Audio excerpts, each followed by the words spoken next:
this computer. And then we're going to hide the floating. Okay. And let me just press OK on the phone. Otherwise, I won't be able to. Got it. Okay, everybody. I think tonight you're going to enjoy it. Very interesting stuff. Has to do with ownership. Where is ownership? Where does it take place? Is it in the item? Is it in the person? The question is, when can we take something that maybe doesn't belong to us and we can return it? So it's very, very interesting case studies. And we're going to jump right into it. And we're going to see case study A, page 136. And we're going to see the difference between the way Jewish law approaches this. Hi, Ira. Nice to see your face. So we have case study A. Case study A on page 136. David and Mark. I need to get a Gemara. David and Mark are friends. And I forgot to prepare my Gemara. Come. I'm missing the Gemara.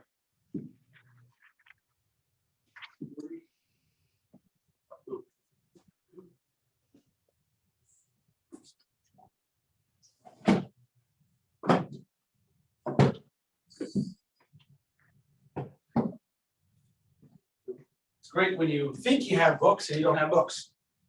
Okay, I needed the Gemara for reference. All right, case study number A. Taking someone else's lunch, and he's not eating it anyway. Can you do it? Considering circumstances in a great friendly relationship, David a certain Mark will allow it to eat the food. In David's opinion, may David eat Mark's food. Larry, what do you say? No. Ira. No. Okay. You guys are. You didn't ask me, but it's a third no. I was going to ask you. Okay. Give me a chance. No. You got to speak up. Speak up. You won't. All right. Case study B. How come?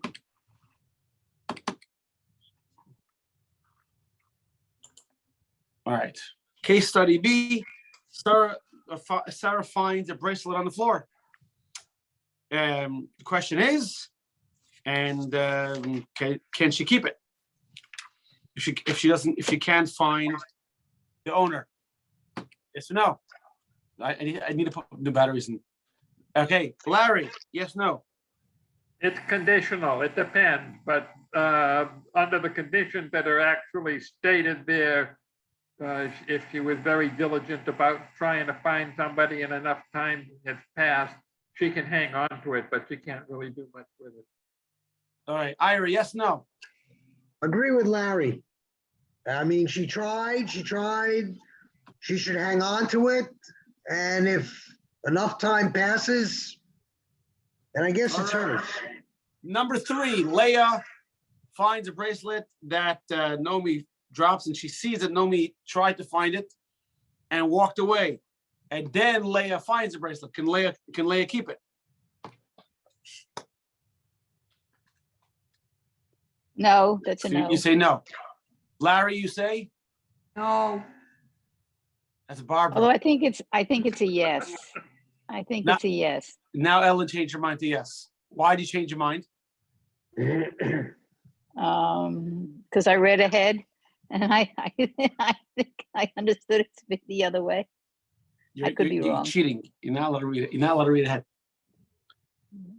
In the future, I'm only going to give you guys a page at a time. All right. So all of these cases deal with ownership. Now we take the concept of ownership for granted, and obviously we own stuff. But the real question is, what is ownership?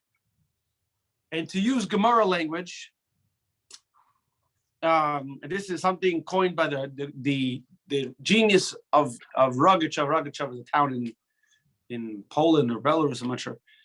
The Rogachev guy who lived in his last name was Rosen.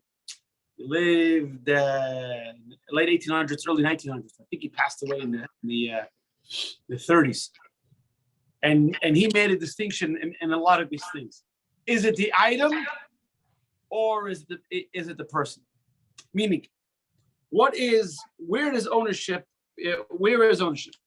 Or in other words, do I own it, the item, and societal law has recognized ownership and therefore created rules to guard the pre-existing ownership of the item? Or really, I own it because the law says I own it, meaning that society has come to understanding that you can't have chaos, you can't have total lack of societal controls, and you can't have people taking things, and it's going to lead to fights and violence. So really, the item is just the item. The item hasn't changed, but based on the law, we decided that this belongs to you, and this actually is the subject of debate, not debate, but of different societal essays and books. So you look at text number 1, and text number 2. It is what it describes. Look at page 138, and it says over there, Hobbes and Hume argue that there's no natural mind or thine, and that property must be understood as the creation of a sovereign state. At the very least, the artificial production of the convention entered into all the members of society is to bestow stability and to leave everyone in peaceful enjoyment of what he may acquire by his fortune and industry. So basically, Hobbes argues that there is no such thing as the item hasn't changed. The item is the same, but society has decided that in order to have peace, this belongs to this person, that item belongs to that person, and you can't go take it because, not really because anything can change in the item, but because it will lead to a breakdown of societal norms. If you look at text number 2 on page 138, the same James Waldron, in his book Property and Ownership, quotes the other side, the other view, and he quotes John Locke. Both of these opinions, by the way, are from the 1600s. And he says, on the other hand, John Locke says, was adamant that property could have been instituted in a state of nature without any special conventions or political decisions. Locke did not base his resolution on the difficulty of the theory of universe, even tactic. Instead, in the most famous chapter, he gives the moral defense of the legitimacy of unilateral appropriation. He said, through the earth, though the earth be common to all men, every man has property in his own person. This has no body has any right but himself. The labor of his body and his work of his hands, we may say, are properly his. So he's saying, based on, because he worked for it, now the item, not just what society is saying, it became his. Because I put effort to work for the money, to grow the grain or to whatever it is. So now that item has sort of my essence, or so to speak, in it. That the property is an extension of me. It's a famous concept in I think in American law also. That your property is an extension of your head.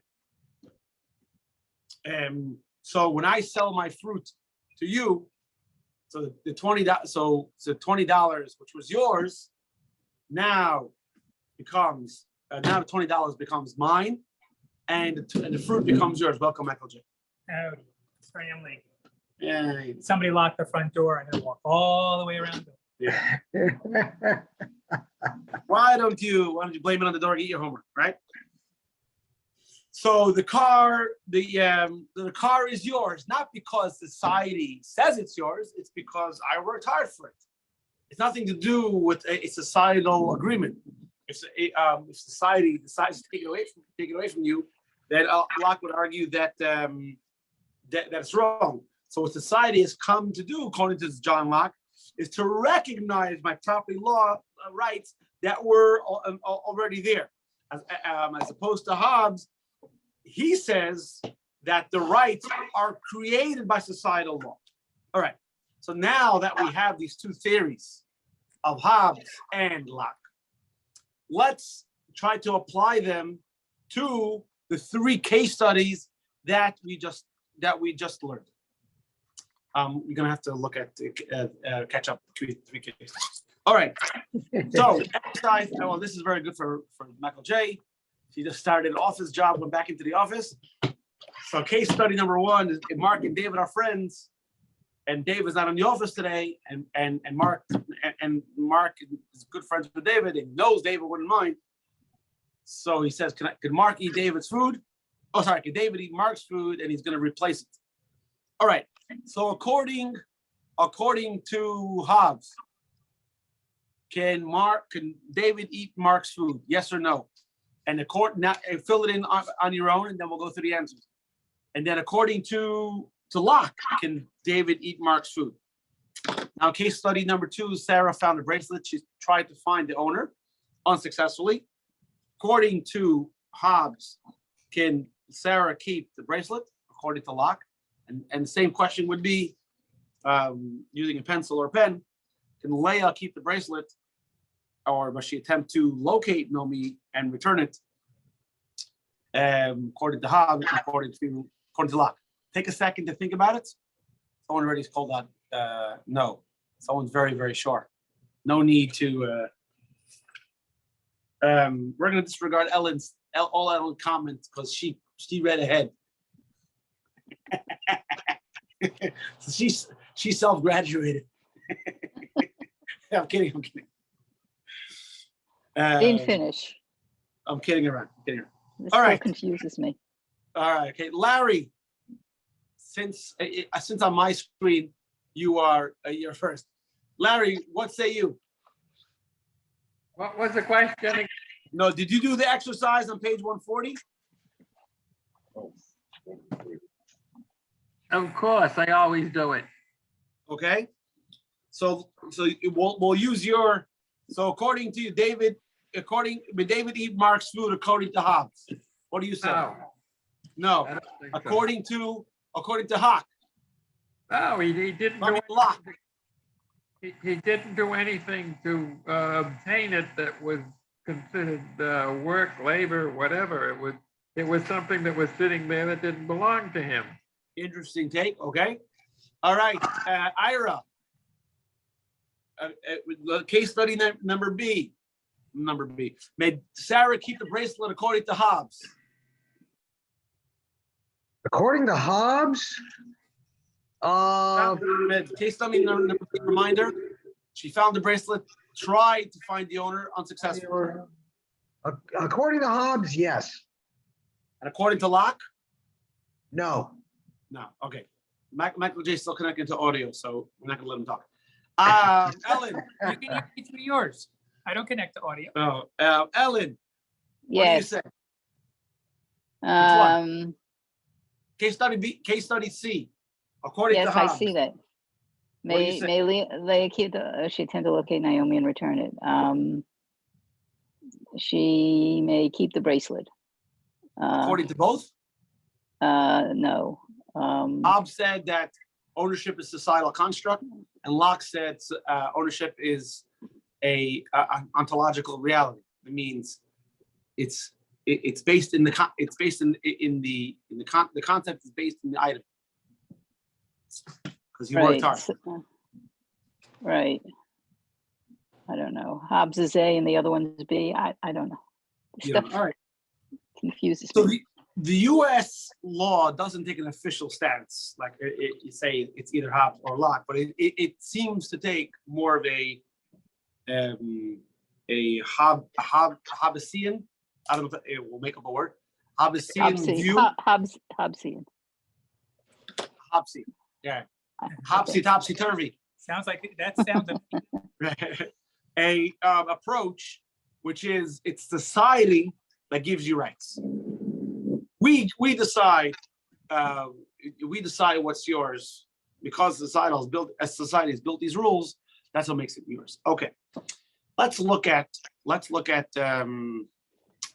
Jewish law. Now, in yeshiva, I'll tell you that most of the years of study is based on most of the, because in yeshiva there's a 7-year cycle of Gemara. Every year you learn a different tractate. Although even though there's 33 tractates, you pretty much learn 7. Most of those tractates deal with ownership. It's either civil litigation, or sometimes you learn the laws of marriage, and marriage or betrothal, and betrothal is really an act of taking a woman to be your wife. So it's really a transaction. So what constitutes a transaction? So a lot of it has to do, not obviously the man doesn't own the woman, but they're entering together into a transaction, which that's what ownership is. Ownership is the item is going from one owner to another owner willingly. So a lot of it deals with transactions and ownership. So I mean, this is Baba Mitzia. This is only part of it. There's damages and everything else, but a lot of it's dealt with. A tremendous amount of ink is spilled in this, but we're only going to cover not even the surface, the tippy top. Let's go. The Jewish perspective on ownership begins like this. Let's first begin with the first biblical source for the concept of ownership. We all know the story of Jacob and Esau, that Jacob had to run away from Esau because of the blessing, and he was away from home for 20 years. And after 20 years, after marrying Leah and then Rachel, and having 11 sons and 1 daughter, he decides it's time to go home, right? And you see in text number 3, it says he takes his whole family, transported them over the stream, the river, and then he went back. See this text number 3 on page 141. And then when he was there on the other side, a man fought with him. Now, why did Jacob go back to the other side? What was on the other side that was so important for him? His whole family was there. If you look at text number 3, he took his family and he brought his possessions and he was alone. Why did he go back to be alone? Probably needed a break. You know? 11 children, 2 wives, 4 wives. Yeah, 4 wives. He needed. definitely need a break. You know, there's once a rabbi that says, Avraham invented Shachris, the morning prayer. Yitzchak invented Mincha, the afternoon prayer. Says Yaakov invented marriage, evening. Why did Yaakov invent evening? Because what happens in the evening? There's dinner time, and there's bedtime and bath time. So Yaakov's like, how can I get out? I'm coming home to help my wife. So he invented, I got to be in synagogue. I have to be in show. So no wonder why he invented Maya, right? Right. So the rabbi discussed, why was Yaakov alone on the other side of the river? So the Gemara on Chulin says that the reason why Yaakov was on the other side of the river, on the other side of the river was because he forgot some small jars. And this episode teaches you that righteous individuals cherish their possessions more than their own bodies. Why do they care so much? Because they never touch stolen property. So now the Chassidus comes and asks a question. You ready? Put on your thinking cap for a second. Thinking cap in your Gemara. How do we define the righteous person? Somebody who cares about spirituality. How do we define the materialistic evil person? Someone who only cares about body pleasures, right? So, for example, going back to Yaakov and Esau, Yaakov was considered a wholesome person, sat and learned. Esau was considered a man of the field, only cared about, material pleasures. So, what are you saying now? What made Yaakov righteous? That he cared about these small worldly possessions. That seems like something Esau would do. Yaakov would do. Understand the question? You work too hard today. I worked too hard today. Yeah. Driving on the Palmetto will do that to you. That can make anyone tired.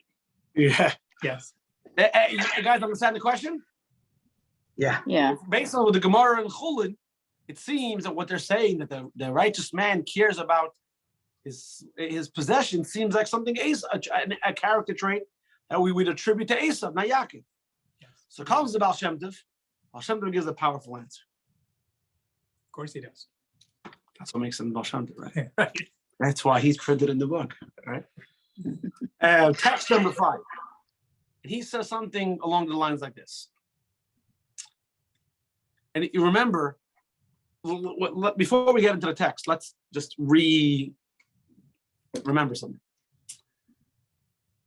You might have heard me mention the concept of Hashgacha Pratis. Hashgacha Pratis means divine providence. That means that God directs everything in the world.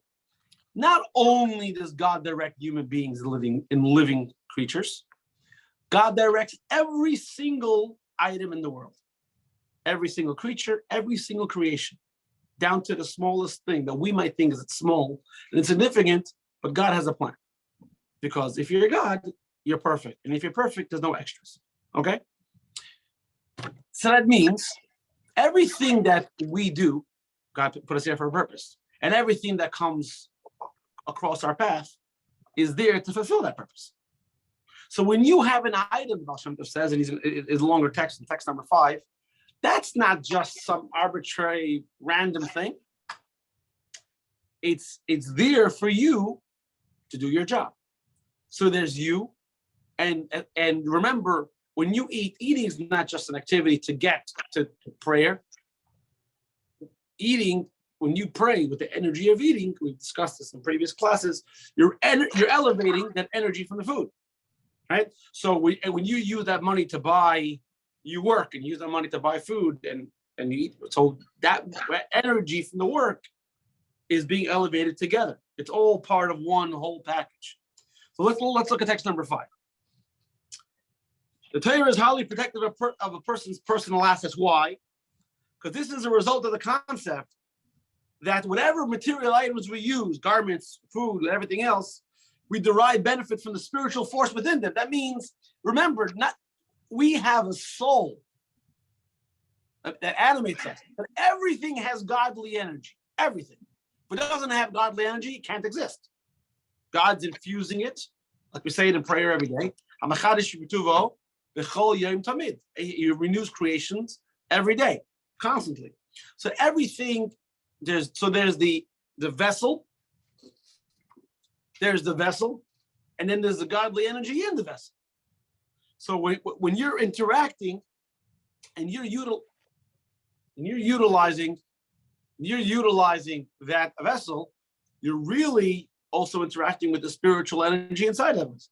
Therefore, we don't just disregard and ignore those small things. No, because those items are necessary for you to do your job.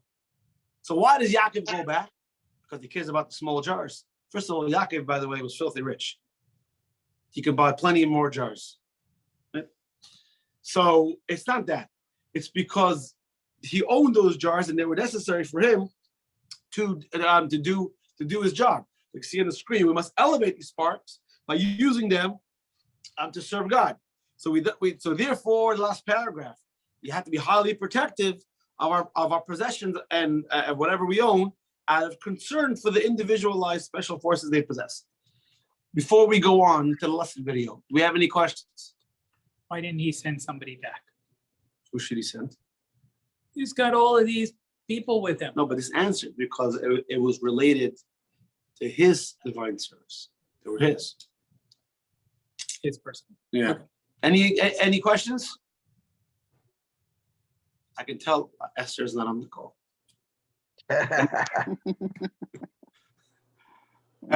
Ruben doesn't Should fall be apart. Right. Okay, lesson video. It's going to discuss with beautiful graphics and text the connection between person and property. Here goes.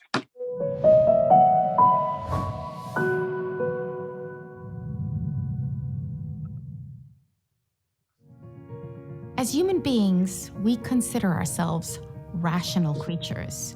We eat because we're hungry. We exercise to stay fit and healthy. We'll even repaint our house because all our neighbors did. But research tells us that behind every conscious decision lies a much deeper subconscious desire. And the justification that we give for our decisions may have nothing to do with that subconscious desire. I'll give you a fairly common example. Take a child who's acting up, breaking things, fighting with siblings. Do they choose to act up? Definitely. Do they have a reason? Go ahead. Ask them. They'll be more than happy to fill you in. Because you said this, because she did that. But behind those reasons, there's a much deeper motivation for their actions. They're seeking the attention and nurture that they feel they're not getting. Breaking a chair is a marvelous outlet for their anger. But they don't want to break, they want to bond. And we all know that there's no such thing as bad PR. They know they're gonna get a ton of attention from their parents. They'd love the positive attention, but they'd rather negative attention than no attention at all. Here's another example. Maybe because of an unhealthy diet or a skipped meal, your blood sugar level drops. Your brain will automatically send a message to your body to search for an energy source. It doesn't matter if it's sweet or salty, bitter or sour. Taste is not the goal here. Energy is. But all of a sudden you're craving something sweet and sugary. And the justification for eating that bowl of vanilla ice cream is, well, I have a sweet tooth. But if we understand that our body just needs energy and we change our diet or our schedule, will much better suit our purpose. Did you know that within each and every one of us lies a divine subconscious, our soul? It has needs and wants, and it will do everything in its power to guide us in that direction. You see, God is a masterful architect, and in his divine plan, we each have a predetermined parcel in this world with which to interact with. People, places, food, clothing, even ideas. Our soul seeks to bring spirituality and a higher purpose to these non-spiritual entities. It will draw us to certain people, to certain experiences, even to purchase certain items. But just like the sweet tooth narrative covers up our true energy drain, so too our rational justifications cover up our soul's true desire. Our job is to contemplate, what does my soul want to get out of this experience? What can I bring to this situation to make it more spiritual?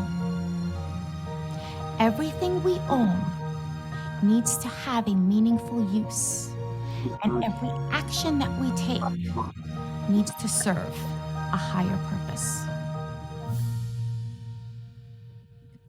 All right. So, this is the beauty of Hasidus. Before Hasidus came along, before Baal Shem Tov came along in the Alter Rebbe with the teachings of Tanya, we looked at the desires for material things as totally evil, and we have to disregard. Now, it's true. We have to control our desires, and we can't just do things because we have impulse to do so. But like the video is saying, why are we drawn towards that item, towards that person? You weren't here. We're talking about a night of Shavuos, story of David and Bathsheba, because Shavuos is the yard site of David.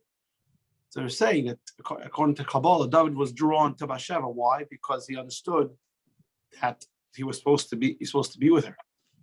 And we find with many things, there's a reason why a person is drawn to it. So, for example, you can just interact with that item because it tastes good or it feels good or whatever it is. Or you can understand there's a reason why I have to interact with this item. And this goes to, like we're saying before, it's, not now I have an excuse to eat candy. This is really what I was, So now, according to the Baal Shem Tov, ownership is not just some, you happen to own this cup, you happen to own that iPad. The way the Baal Shem Tov is explaining what happened, participants, something happened. And I know something went up on my screen. What the Baal Shem Tov was saying is that ownership of an item represents a deep core connection between the person and the item. Let's take, for example, a organ transplant. Before you do an organ transplant, you have to make sure you do blood tests, and you have to do a compatibility test, because you have to make sure it's perfectly it's perfectly aligned. Right? So the same thing. So the same thing is a person and possessions. Hashem has ordained that this should come to you. By the way, you have to ask yourself, why is don't steal in 10 Commandments? You ever think about it? It seems like the 10 Commandments have murder. I understand. Adultery. I understand. Right? Idolatry. Shabbos. I understand. Stealing. I mean, it's how did I make it in there? Doesn't seem to be. That's why, by the way, a lot of rabbis say that the stealing over there is really kidnapping. It's not stealing money. But even if you say it's stealing money, why is it in there? According to the rabbis that say it's talking about stealing money, why is it in there? Because stealing goes against the belief in God. It's not just I happen to be taking something that doesn't belong to me. If you believe in God, and you believe that God ordained that you should have this and I should have this, so when a person steals something, what is he really doing? He's not stealing from the person. He's trying to steal the knowledge of the Almighty. And basically, you don't know what you're doing. Now, that's a serious offense already. Because the connection, the Baal Shem Tov is explaining, between a person and an item is a deep one. So just like the person and items match, the soul and his possession also must match. So why did Yaakov go back? So Yaakov understands and appreciates these sparks, the divine energy in the item. So now we can understand what it says that the righteous value the possessions more than themselves. Well, now it makes sense, because they don't care about material pleasure. They don't care about making themselves feel good. What they really care about is doing the right thing and elevating. Why does the keyboard decide I'm going to work now? I'm not going to work. The elevate, the really understand is that I'm going to elevate everything that comes into in my path. That's why they're careful, so to speak, and not steal. What does it mean to steal? You think Yaakov was going to steal? Abe, turn it down. What it really means? What it really means is the steal, meaning that not to misuse something, or to miss the opportunity, not to use something for godly purpose. So the spiritual perspective on ownership is definitely goes against Hobbes. It's definitely not what Hobbes said, that is a social construct. There's something very real about ownership, and my possessions are mine not only and are mine not because society says them, because there's a connection between me and the person, and the divine energy that sustains them is connected to who I am as a person. We're having technical. I have to get a different. All right, here we go. Okay. Any questions? No. Okay, good. Let's move on. Part 3. So everyone knows that stealing is bad, right? Please say yes. Good. All right. Yes. But like everything in life, Nothing's black and white. There's always a gray area. So the question is, is it really stealing for me to eat my colleague's lunch that he wasn't going to eat anyhow and buy him the same lunch? If I buy him the same lunch, is it really stealing? Well, a lot of people in society would say that no, it's okay. It's not stealing. Because what's stealing? Stealing means that you're depriving him of something. But here, he's not here anyway. He's not going to utilize it anyway, and you're going to replace it. So it's not stealing. But based on what the Baal Shem Tov said, there's an intrinsic connection between the person and his item. When you consume, the reason why the word on the screen is in italics, because some of you might remember we learned in lesson 1 that you are allowed, for example, to park in your neighbor's driveway. You're not causing him any loss. And you might utilize the same logic and saying, here, you're not causing him any loss because you're buying him another sandwich. But it's not the same. Because over there, you're using his driveway. Over here, you're consuming. So the Jewish law we learned about in lesson 1 is about usage. It's not about consumption. Someone want to say something? No, I was going to say it depends when you talking about the lunch. If the person's going to replace the lunch with the same lunch of the same quality and everything, maybe. But I've been in that situation, and usually the lunch never gets replaced with the same quality and the same type of lunch.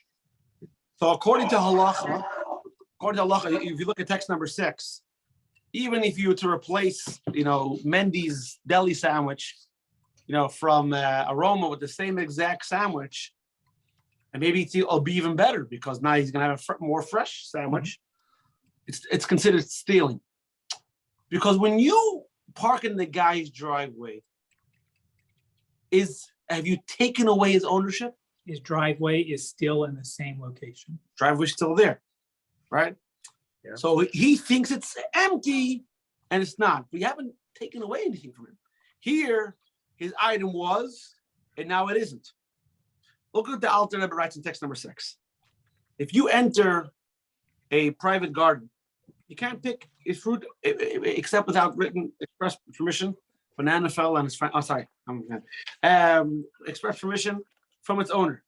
This applies even if you know the owner, and even if you're a dear friend, and even if you know the owner will be happy to hear that you ate fruit. But nevertheless, since at the time the owner thinks he has 100 apples, and now he only has 99 apples, at that point, the person's stealing. The principle applies in all cases. The public must be cautioned regarding this law because it's commonly transgressed due to its lack of awareness. Michael J. What if the apple falls off the tree? So it doesn't make any sense. Well, on the ground, it won't last. But it's not your. There's a story. Remember that story? What happens? What happens if the apple falls off the tree because the branch is hanging over into your yard, and it falls in your yard? And it's my apple. Over into your yard, it's yours. Yeah. Okay. Not only that, if it falls into public property, you can have it. Okay. However, there's also the thing, I don't remember what it's called, where farmers are not supposed to cut their entire field. They're supposed to leave the corners. Chaos called for the poor. Right. But I guess the point is they have harvested at that point. Yes. Yeah. Okay. Or it could be there in the middle of harvest, but they're supposed to section off a part of the field, corner of it. Pay a little literally means corner. Yeah. Aren't they supposed to invite in the poor as opposed to let people come in on their own? I can't remember off the top of my head. I mean, the poor would know to come. The question is, do they have to invite? I don't know. I know they would designate the corner of their field, and the poor would come. I mean, the poor. I mean, in Jewish agriculture, there's a few things for the poor. There's paya, there's the dropped wheat, leket, and there's a forgotten bundle, shichacha, and there's. So then, I would assume it would be preferred that it would just the corner closest to the community versus the corner I don't. that's The owner. farthest away. I think the owner can designate whichever corner he wants. Okay. But once he designates it, by the way, it's designated. So let's say, for example, his manager designated a corner, and his manager is in control, and the guy didn't know, and he designated another corner. They're both designated for the poor. Once you designate, it's almost like you make it ownerless. For just that harvest. Yeah, just that harvest. Yeah. Okay. So you might think that what we read with the Alter Rebbe seems very like rigid. I mean, come on, the guy's he's replacing his sandwich anyway. But based on what we learned about from the Baal Shem Tov, that ownership is not just the fact that you know you have a sandwich. Ownership is the connection between you and that sandwich. So you can't just go and take it. So then the question is, how can anyone give away anything that belongs to them? If I'm so connected to this item, right? How do you sever that connection? Are you severing the connection, or are you extending the connection to the other individual? Well, I have an extra sandwich. I'm giving my extra sandwich to you. but then it's mine. I don't have to ask you. Once you give it to me, I don't have to ask you anymore. It goes out of your possession, Right. And it comes into my possession. But isn't that what you were asking about? No, so the question Yeah, is, right. how does it go out of your possession? Or based on what the Baal Shem Tov said, that there's an intrinsic connection there, an essential connection between you and the item. What happens? Get it. Let's look at another aspect of it. What if you take the food and leave the money that the food costs? Then you are not only taking something that has a connection to another individual, you're giving him back something which he has absolutely no affinity to. He can't nourish himself on the food. That for sure you can do. That for sure you can do. I have a story, but of a very. I'll tell it. Remind me to tell you the story at the end of the neighbor who took something from his friend to teach him a lesson. Okay, it's a long story, so I don't want to get into it. But that for sure you can't do. So the answer is because it talks about at length in different places that ownership is about das, it's about knowledge, and once they come to a it's called gemiras das, the culmination of knowledge, where you decide that I don't need it anymore, that a connection is severed and moves on to the next person. Now, although it's important to make this caveat, although the Alter Rebbe says that you can't go in, take your neighbor's fruit, right? You can't just take the sandwich. That's if, interesting, I forgot what it says, is that's if it never happened before. Meaning, if you never walked into your neighbor's garden and taken. But let's say, for example, you've already established that you've gone into your neighbor's garden and your neighbor was happy to let you eat, or your friend said, no problem, you can have my sandwich, then that's not stealing. Because the knowledge has already, the precedent has of taking without consent has already been established. So it really goes back to what the owner's expectation. If the owner's expectation is that thing is going to be there, there's no reason to suspect it's not going to be there, then you can't take it. If the owner knows that David takes my sandwich when I'm not there, and he's okay, right? Or David, he walks through my garden on the way to work, whatever it is, and he takes fruit, that's okay. But I can't go so long without telling the story. Just, it's blasphemy. So there's a story of Rameir Permishlan, that he had a wagon driver, and this wagon driver was a simple man. And one time they were driving by an orchard that had, rows and rows of apple trees, and nothing smells better than an orchard of apple trees. And all of a sudden, he pulls the wagon off to the side of the road. The mayor was learning. He asked the wagon driver, "What's going on?" He says, "I'm going to take some apples." He said, "But they're not your apples."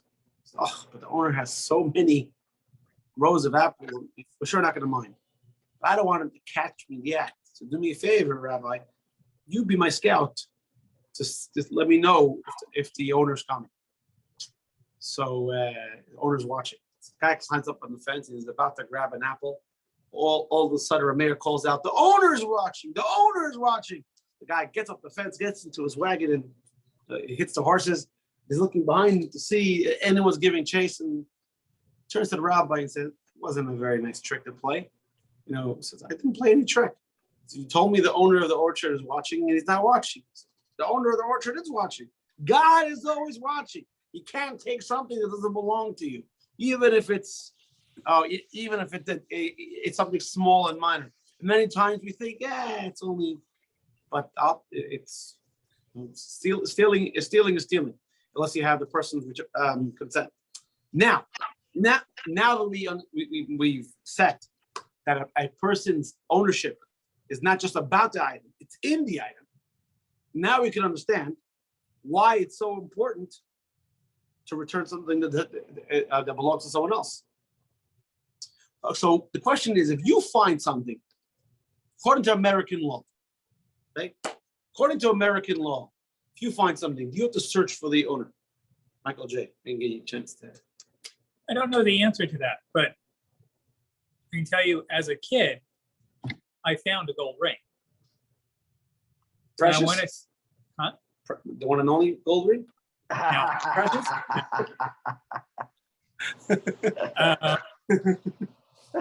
But I want to say my parents took an ad out in the newspaper, in the classifieds, saying ring found, just to see if anybody would reply. And Right. They did. They did not. They did not. Right. So after 30 days, my ring. Where's the ring now? It's a very good question. One ring through the wall. Yeah. What do you, Ira? What do you say? Well, there's the old adage, possession is 9/10 of the law.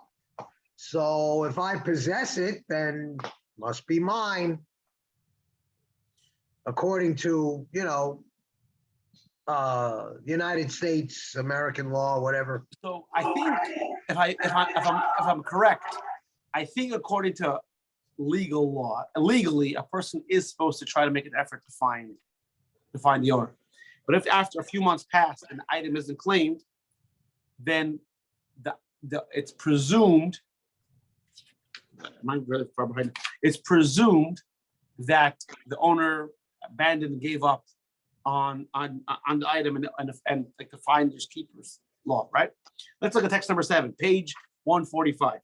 At common law, a person who found lost personal property could keep it unless the original owners come forward.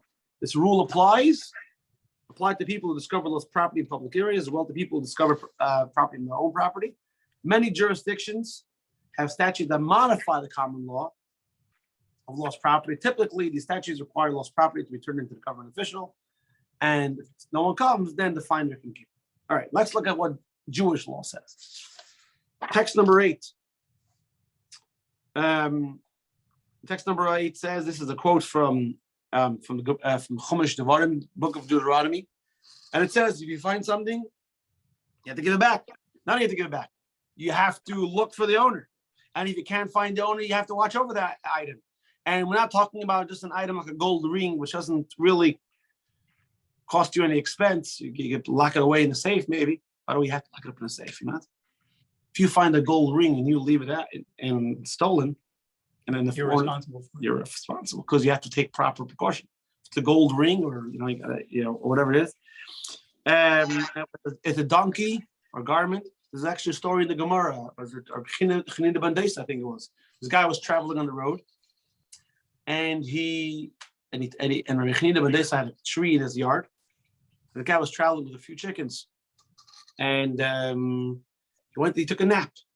He got up and he forgot his chickens. Chinida Bandes gets up, and he sees these chickens. Oh, obviously, so there was traveler by. He took them in.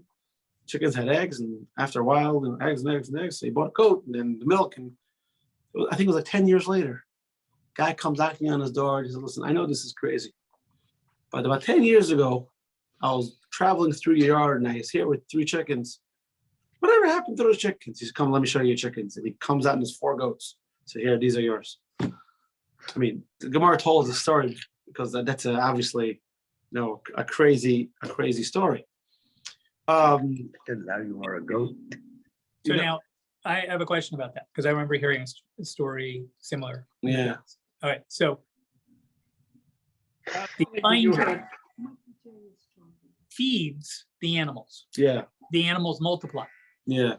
but the finder still is out pocket money because he was feeding the animals. Right. So what portion of that does he get to keep back versus what does he have to give to the person who's lost? I think in the Bandesa, he didn't ask for anything in return. But I think if the finder asks, he can ask for money. I think so. Yeah.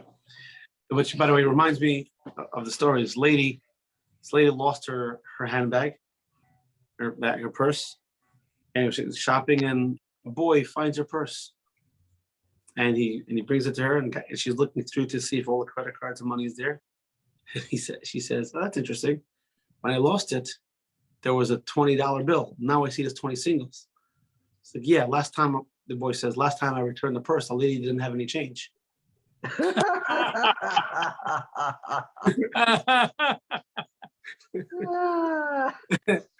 So, yeah, he's making sure. Yeah. So let's compare text 7, which is common law, to text 8, which is biblical law. How does the biblical commandment of returning lost property differ from common law? Before I put it up on the screen. So common, I get to keep it if it hasn't been retrieved within a reasonable period of time. Okay. What else? Larry, what are the differences between 7 and 8? Well, one of the things that you've got to take into consideration is whether the item that was lost was truly lost beyond reclamation, or whether it was just misplaced. Okay, we're going to talk about that soon, but let's go with misplaced. Misplaced, then definitely you should take care of it until the original owner has been located. And if the original owner can't be located, then you've got the responsibility of making sure that nothing bad happens to it in case they should show up, but you can derive pleasure from it. All right, Ellen, do you see any differences between text 7 and text 8? I didn't hear the question. Ellen, is Ellen on the call? Not yours. Esther, you want to chime in? Yes, Rav. Well, I see the first part in this text 7, they say a lost property. So when you say a lost, the owner thinking that really he never or she never see again that thing. We're going to get into that's the next concept I'm going to introduce. The owner's state of mind when he loses something, but you, the finder, don't know that. The question is, according to what's the difference between Jewish law and secular law? Well, let's go through it. Yeah, let's go through it again. I have another. I have another observation, Yeah, and go ahead. Well, in the common law say if you find something that's probably is not belong for any other people, probably is yours, and you Well, don't Jewish need law to. says the same thing. If you find something that's ownerless, it's called Yeah, hefker. but in the text 8 said you know about who is belong that, because if you see your fellow ox, so when you see is don't ignore the probably the person that you have a little know about But that in text thing number could 8, be even that if you belong. don't, in text number 8, even if you don't know them, you still have to pick it up. Okay, let's go through the differences. Well, Everyone look at the screen. okay. According to Jewish law, if you see something on the floor, you have to pick it up. It's not a choice. It's an obligation. You cannot walk away. You see that in the first line. Do not ignore it. You must pick it up. Number 2, according to Jewish law, it's your requirement to actively pursue the loser, the person who's lost his item. According to the secular law, you don't have to do anything. You just have to wait until the person comes to retrieve their item. Furthermore, according to Jewish law, there is no end date that if the person doesn't show up by this date or this amount of time, then you can keep it. If the item has identifying marks, right? It means, for example, if someone loses the $50 bill, you can keep it right away. If you find a $50 bill on the floor, you can keep it right away, because there's no way a guy can. But I found 60 and I get it. But By the if way, somebody wrote down the serial numbers on that $50 bill, okay. and No, said, no, hey, that would be, no, that would be, reminds me, by the way, Rabba, one second. This guy in Israel loses $500. He gets up and says, guys, I lost a wallet, $500. Whoever helps me find it, I'll give him $50. Some guy screams in the back, I'll give them 75.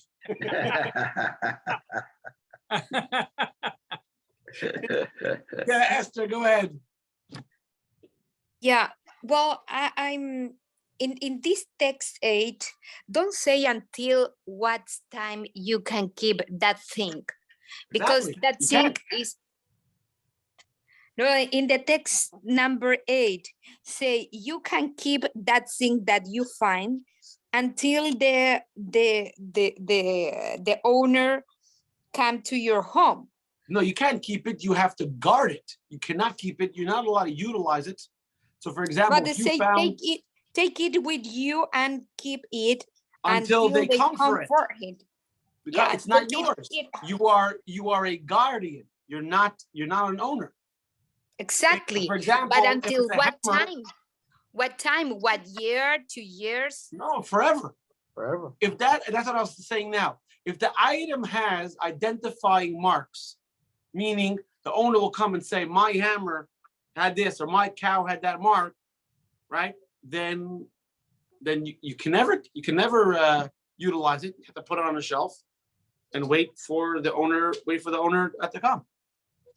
Interesting, like we're saying here, it's the finder's responsibility to make it known. It's to put up signs. In fact, Maimonides says that in Jerusalem, there was something called the lost and found stone, where there was a big, like, high place and by the festivals, we just had one Shavuos, people would get up on the stone because everybody would come to Jerusalem, right? This item was found in this town. Whoever is the owner and can come give proof that it's his, come give identifying marks, come see me, whatever it is, right? And that it's the in fact, if Maimonides says, if it has this text number 9, if the item has identifying marks, and you put it aside until when? Until Mashiach comes. He says over here, text number 9. if an announcement or notification regarding the discovered object was made and the owner did not come forward, you have to put it aside until a Leo Navi comes. It means it's an indefinite case of limbo. Let's just stop. You have to take care of it. Yes, because you're not allowed to be negligent, and not taking care of the animal is considered negligence. Now, by the way, Maimonides just does discuss what if the burden, either financial or time, you can't do it. Then you give it to the municipality. They do it. They have to do it. But we see how far the concept of ownership is. That a city has to have by the way, I know we're thinking in our times we lose stuff all the time. In our times we have a lot of stuff. In the olden days they didn't have stuff, and when someone lost it, they went back to get it. It was, so it's different. So now let's go to case number B, right? Case B.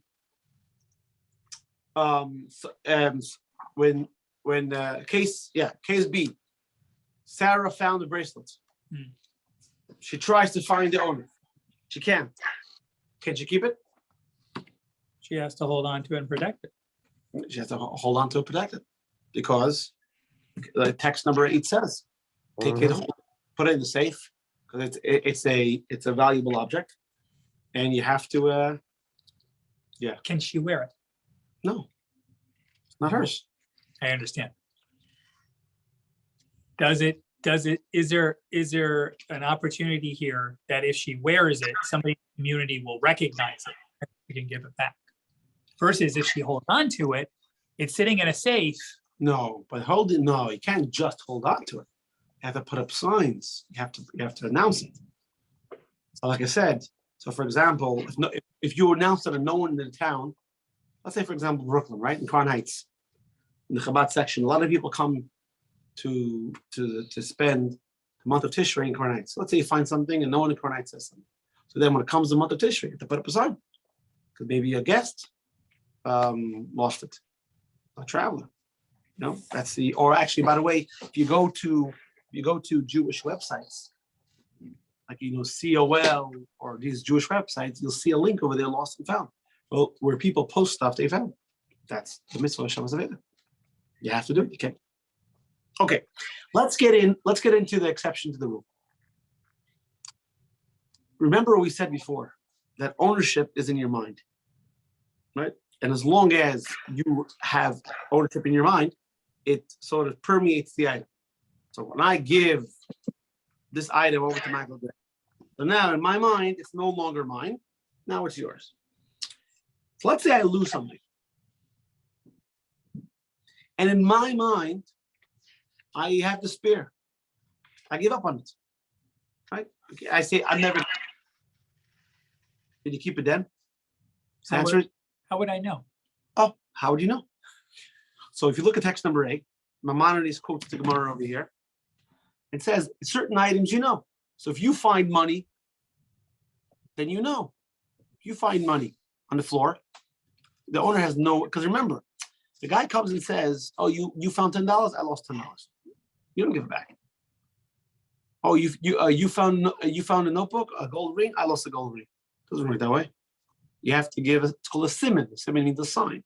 You have to give it somehow. If it's yours, then you can identify it. Right? So let me tell you a story. Okay. So I found $60 one day in the parking lot going into Roundup. And as I'm walking into Roundup, I see 4 guys come out. 2 guys are in a hurry. 2 guys are just kind of strolling in. Of the 2 guys who are in the hurry, 1 guy has a panicked look on his face. So I stopped him along the way. I said, are you okay? He said, I lost $60. I said, here, guys. See, he did identify by that action of being scared. Right. Right. And I was like, but I know it's his. I was very comfortable. So actually, it's interesting you bring this up. Later on, so according to the law, According to Jewish law, you don't have to give it back. Okay. But that's according to the law. But we already learned in lesson 1 is the concept of being a mensch. So the law can't always legislate humanity, being a decent person.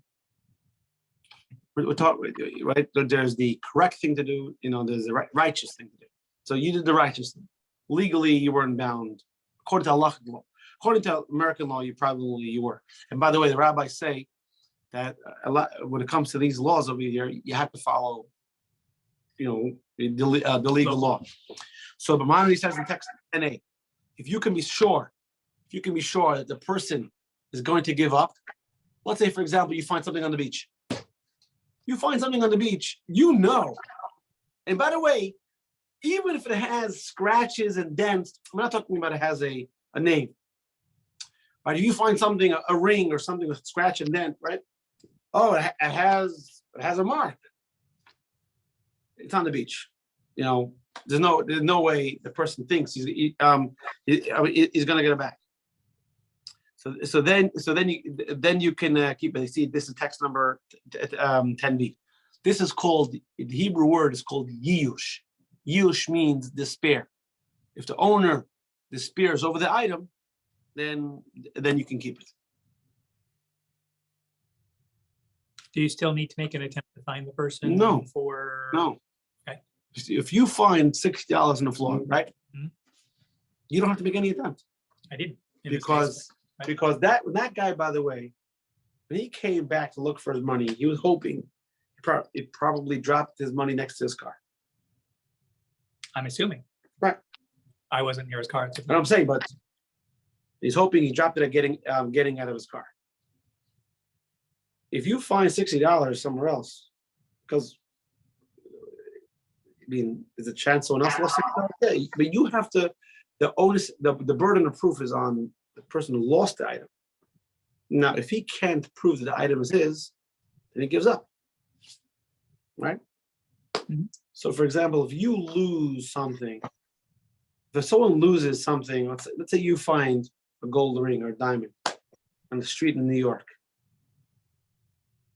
And by the way, even if it has a mark, even if it has Mary 11/11, 2018, you can keep it.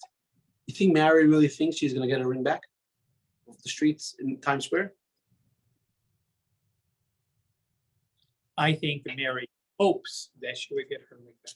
But in reality, Mary doesn't think she's going to get it. So now, by the way, there's a whole interesting discussion in the Gemara. Right? Follow me on this. This is a 2-page discussion in the Gemara. If, let's say, Reuven lost something, right? And it's an item that he will have despair on, right? $50, right? Or a gold ring on the street of New York. So let's say Reuven lost it at 11 o'clock. And Shimon finds it at 12 o'clock. But Reuven doesn't know. Doesn't find out until he hasn't despaired yet. But he will. There's a whole argument between Abaya and Rava. Is if we know for sure, not maybe, we know for sure that he will have despair.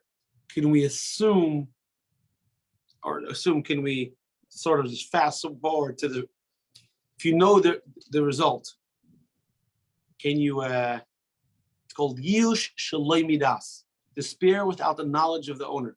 Is it despair or not? What do you say? Well, Jay, what do you say? I still keep coming back to, I feel like I haven't made the attempt. So I understand. There's no attempt to make. I still feel like I should make an attempt. That's the problem. No. But what attempt are you going to make? You find, let's take money because it's the easiest one. You find a $10 bill, $20 bill. What are you going to do? Okay, I found $20. The guy said I lost $20. Prove it. You can't prove it. Tell me it's real. Yeah. Right? So I'm asking you, I'm coming to you guys on camera soon. No, Michael J. Can you assume, if the owner doesn't know, but he will have despair? Well, okay, so 2 things. I don't know that he doesn't know because I just found it. I have no idea what his state of mind is. I know, I understand, but let's say I'm asking you. So I No, I know. in the case of a ring, so let's go with that. Okay. Then Where? Case of a ring, let's make it in a very public place. Let's make it Times Square. Right? okay, well, in my particular case, it was in front of the candy store 3 blocks away from my house. I remember exactly where I Yeah, found it. you grew up in a small town. Like Exactly. So then I almost feel like there's more of an obligation Fine. because it's a small town. Right. Yeah. So, and obviously the Right. situation changes. All right, If you so find a gold ring in American Airlines arena, where you have 20,000 different people coming every night, and that's not including employees and everything else, right? And there's no way to identify it's the plain gold ring. And let's say the owner doesn't know yet. Can we assume but we know the owner will despair because there's no way he's getting it back. And even if he says I lost a gold ring, prove it. I would still feel obligated to go to Lost and Found and say, I found it. Yeah, fine. But again, text number 8, you have to announce lost objects. Mhm. But the guy doesn't get the object because he said I lost it. No, you'd still have to identify it. Fine. So then if the guy can't identify it, there's no point in announcing it. So now, Ira, Plain Can gold you assume- band size 10.5. maybe. Ira, Yeah. plain gold. It's not a sign. Ira, can you assume despair? Not assume. You know what's going to happen. Can you predate it, so to speak? If Ruvain's going to have despair, he's going to have a despair at 1 o'clock when he finds out. Can you just make believe it happened at 12 o'clock when Shimon found it? Yes or no? No. Larry, what do you say?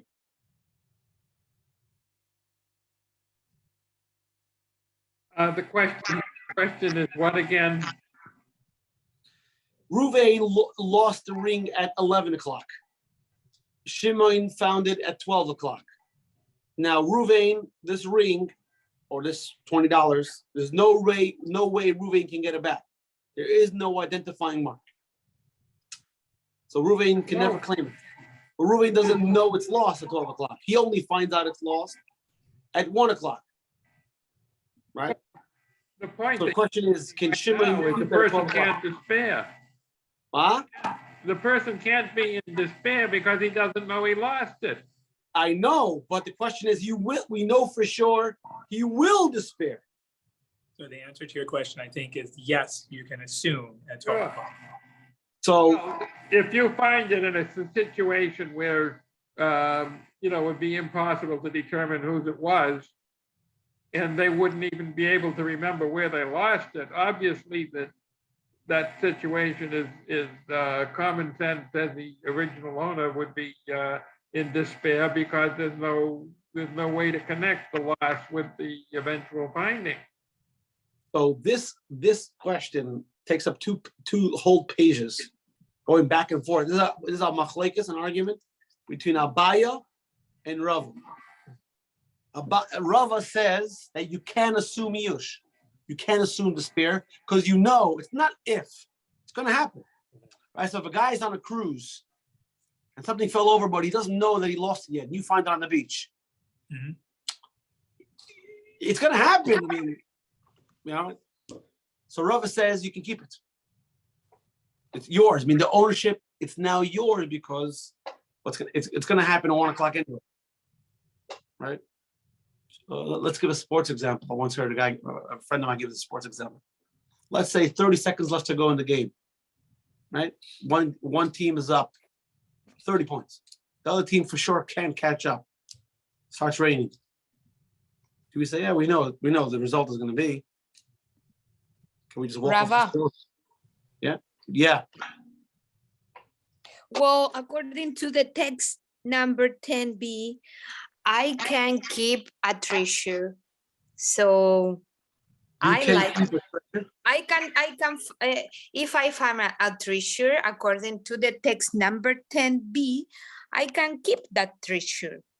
As long as, now, so the other side of Abaya says, no, Abaya says the owner has to despair first before you take ownership, take control of it. And the halacha, the Gemara says, is like Abaya. Because so much, we attribute so much to ownership control in your mind. There's so much connection that even though the owner will despair, the fact that he hasn't yet, you can't take it. So, which would mean that you would have to, you found it, you pick it up, whatever the it is, you now have to hold it. Or announce it. And then the guy would say, you can't, I mean, it's not so much a practical example because it's more of a the question, if you find money in Times Square, can you just pick it up and go? Or you have to go to court, and what do you have to do? The answer is you could just pick it up and go. Right? Yeah. Because the guy did, right? Maybe money is different because money, people always touch their pockets to make sure, rings, people always touch them. Let's look at what the Maharal says. This Maharal writes in text number 11. He says, your property is not part of your body from which you cannot be separated. Rather, it's your possession, something external, but belongs to you. Therefore, if you lose an item, and it's no longer in your possession, you have removed it from your consciousness through abandoning the hope, through the hope of its recovery. The strict principles of ownership dictate that's no longer yours. It's ownerless. So what does despair do? Despair makes the ownership disappear. It dissipates. Now let's go to case study C. Right? Leah lost her bracelet. And she looked into the drain. She couldn't find it. She threw up her hands in Despair. Naomi comes and afterwards sees what's going on. She picks up and she finds it. Rabba, you Yeah. know, in Latin, when you have this situation, number 11 is in Latin is res nullius. I'm sorry, you got to translate for me. I'm a little. Position on your Latin. Yeah. Yeah. I'm a little- Well, I fell in asleep in Latin Latin, class. in Latin, this in Latin, a language from in Rome, this is the name of this situation is the res nullius. And my question is, like in Latin, has a name for this situation, in Hebrew has a name for this situation when that thing has to be unless. Has to be, last word. Ownerless. When something is ownerless, it's called hefker. Hefker means ownerless. So for example, if you lose something and you despair of ever getting it back, what you've done de facto is you've made it ownerless. It's no longer yours. And when something is ownerless, it can be claimed by anyone. Now, let's go back to case C, for example. Naomi sees Leah looking for it. And then she goes back and she gets it. Now, Naomi saw Leah give up. All the way around, sorry. Leah saw Naomi give up. So if you look at the screen again, you'll see the word legally is in italics. Because legally, she's entitled to keep it, right? Like going back to your $60. Mhm. Legally, you're entitled to keep it. But the mental thing to do is you give it back. Because meaning, if you see a guy drop $20, which you know is not identifiable, you can keep it. But if you see it fall out of his pocket, Then I know who it belongs to. right. So that's why it's a little bit tricky. If Naomi was lost a ring. Naomi loses, Leah sees. So if Leah is walking by the street and she sees a bracelet by the drain, she can keep the bracelet. Because Naomi gave up. But if Leah sees Naomi searching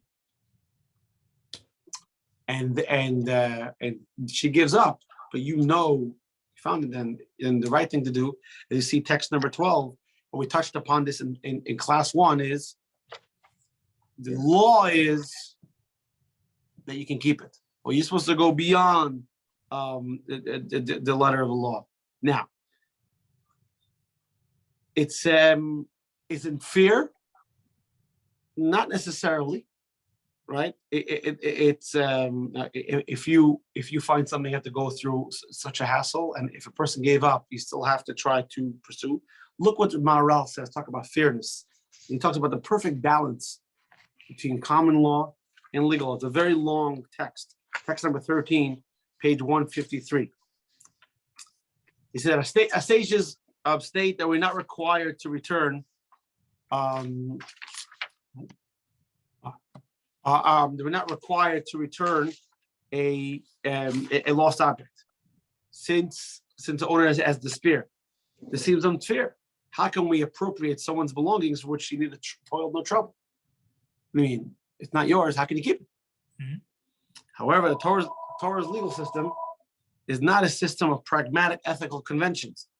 In a pragmatic ethical system, it would make sense to return the idol's object, even if.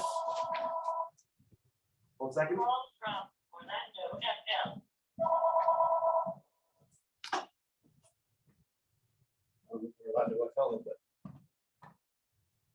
Orlando, Florida.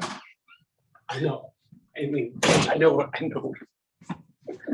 Who, Thank you. to where? No, what person is it? Thank you. Anyway, everyone's calling Chabad. Conversely, pragmatic ethical convention dictate that if you find gold or vessels and publicize it once or twice, then you can keep it. Torah has no time limit. And Torah law takes this extremely stringent stance because it is based on strict logical principles free of pragmatic reasoning. Some might object, true. Strict principles of ownership dictate that the despair of an object to result in an automatic suspension of ownership. But from an ethical standpoint, so there's legal and there's ethical. Shouldn't one return the object anyway in order to spare its owners from suffering a loss? The answers are that our sages indeed assume that position, that we should return even after the owner lost hope. But it's not a legal obligation, it's an act of kindness. And the sages derive this, which calls upon a step beyond the letter of the law. This way, the Torah is a perfect system. Last paragraph. It maintains laws that are consistent with logic, because the guy gave up hope. It's not his anymore. At the same time, it teaches us to act with the kindness. So Morales explaining, when you own something, your identity is tied to the item until it dissipates, because the person loses it or a person gives it away, and therefore it's a lot stricter. It's a lot stricter than common law, because the law, the ownership is not just about the item, and it's not just about how hard you work. So even when the person gives up, you're supposed to be kind. Now let's take what the Torah learned. What we learned what the Torah's view is based on this John Locke we learned in the beginning, and what is Mr. Hobbes. John Locke's view and the Baal Shem Tov's view, right? John Locke's view was you work hard for something, and therefore, what the thing decides sometimes to work. And possessions are extensions of your body, right? You work hard, therefore, so your effort is imbued in this car, in this phone. Baal Shem Tov takes it a step deeper. It says, because you're interacting with this object, these objects are a possession of your soul, and that's why, because every item is an extension of your soul, and every item is here for a purpose, you can't just destroy anything, even if it belongs to you. You're not allowed to destroy your own property. You know, this goes against American Western view. I can do whatever I want, me, to my property. Torah's view is you can't do whatever you want to you, and you can't do whatever you want even to your own property. And it comes through the law of what's talking about tashkis. Tashkis means you're not allowed to destroy something for no reason, or something that's productive. Text 14a, you're not allowed to cut down a fruit-bearing tree when laying siege. And 14b, the Maimonides learns out that you can't just destroy anything. Why? Because God gave us things in order to be productive. So John Locke gave us the how the item becomes mine. Hashem does give us the why it's mine. So you need to value your possessions because it comes to us for a reason. Yeah, Esther. Rabbi, I don't understand what is the well the situation with Eliyahu Navi, because I don't We understand. said earlier. I have to keep what? I'm explaining. If we said earlier that if you find something that you have no reason to believe the person has despaired, meaning why? Because he lost it in a place that he thinks it can be recovered and it has identifying marks, then you have to take it in and keep it until forever, until Mashiach comes. Which is, I mean, and Eliyahu Navi is going to herald the coming of Mashiach. That's where Eliyahu Navi comes in. Question. But Yeah. this thing could be perishable. Then you have to take care of it. So then, Yeah. Maimonides talks about it. So if it's animal, you But have to take if it. it's not perishable, like a book or something, like So for journal, example, I have Maimonides to talks pass- about it. If it's a Rabbi, book, you have to take it out and open it up every once, and depending on what kind of book it is, you have to open it Yeah. up and tear it out so it doesn't get moldy. And if it's a Torah scroll, you have to roll it for here and roll it there. It's all in the laws of returning lost objects. Maimonides goes through animals, perishable items. It's all spelled out over there. But Yeah. I have to pass that responsibility to my children if I die before to find that person. No. There's a good question. Shabbos Aveda, they didn't find it. Right, but I find the gold ring Right. and I know who it belonged to. I saw the person, but I couldn't find them. I put up a sign. They didn't Right. come to get it. I have to hold on to it. I have to protect it. No, but you added an extra detail. You don't have to know who it belongs to. But I did. I did see who it was, but they rode away on a horse. But I'm saying, I but couldn't catch the case over here, even if you don't know, you have to hold on to it.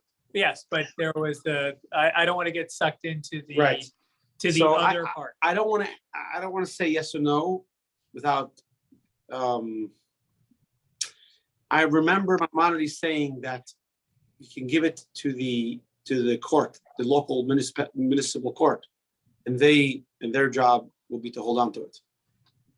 The question is, does a mitzvah pass on to the children? It's a good question. I don't know. I have to look it up.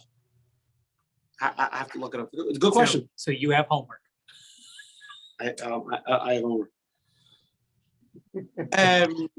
So our job is to utilize our property for God's purposes, and our possessions are just like we're here to do mitzvahs.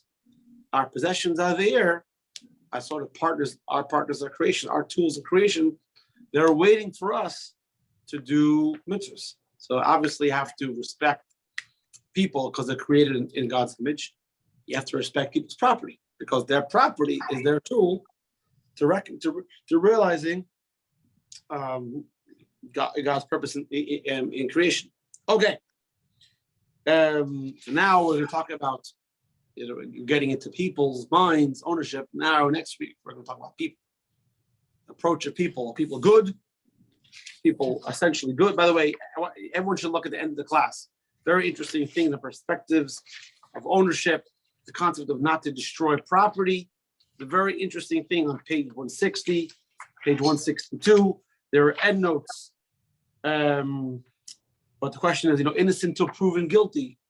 Or does Judaism follow it? So next week, by the way, I'm not going to be here Tuesday, so we could either do the class Wednesday or next week. Bowling. That's right, next week's Wednesday. So no, That's why I got up. And left. Actually, so no class next week. The final class is going to be 2 weeks from today. There you go. Because Problem solved. Thursday I have my daughter's graduation. So no class next week. The final class is going to be on the 21st. Bowling is next week. Bowling's next week. Everyone, please sign up. Key points. Lesson 5. Beyond Lawful Ownership. 1.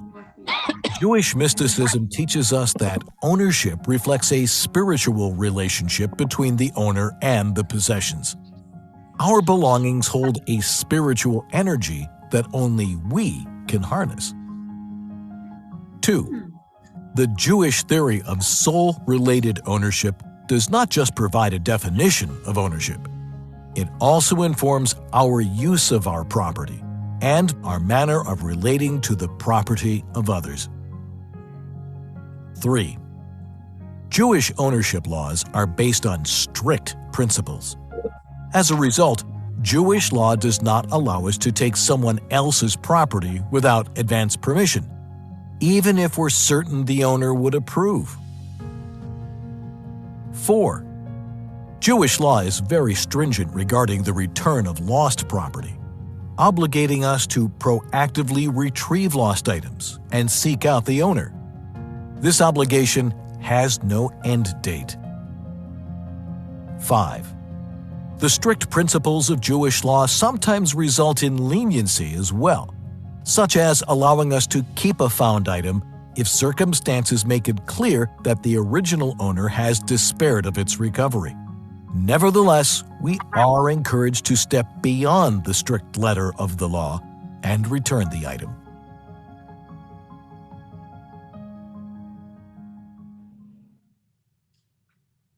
All right, everybody. Muchas gracias for coming, for participating. Ira, I hope you're feeling good. And Richard, we're looking forward to seeing Lesson you. 5. Whoa, Beyond. And we're seeing you in Shul very soon. And it was very nice to see everybody in for Shavuos. You said something about reminding you to tell a story, but I don't know if you told that story. I didn't tell the story. What time is it? Wait. No, I forgot. It's a long story. At the Shabbos story. All right, guys. Have a good night, everybody. Good night. Thank you. Good night. Bye.